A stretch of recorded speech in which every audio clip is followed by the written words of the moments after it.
შემოშებულ უღელსა ჭირობდა ჭირი ქართლისა. ძალიან პედანტი არის.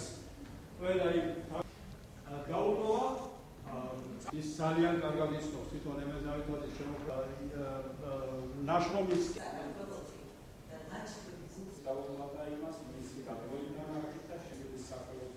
ის ხალხური სიბრძნიდან იღებს სათავეს, ემენი მოგეხსენებათ ფოლკლორისტია, ფოლკლორში აქვს ხარისხი დაცული, დიდხანს მუშაობდა ბათუმის სამეცნიერო კვლევით ინსტიტუტში, ყველა სოფელში არის მისული, იწერდა ფოლკლორულ ნიმუშებს და ეს იგრძნობა მის პოეზიაში ხოლმე.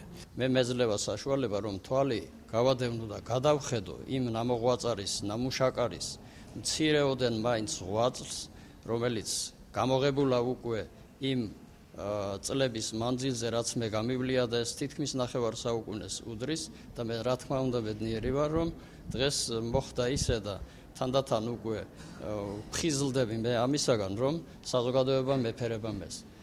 წერლისათვის იმაზე დიდი ბედნიერება, რომ საზოგადოებამ მოგეფეროს და საზოგადოებამ შენთვის კეთილი სიტყვა გაიმეტოს, არ არსებობს. ეს არის დღევანდელი ჩემთვის ყველაზე ბედნიერი დღე.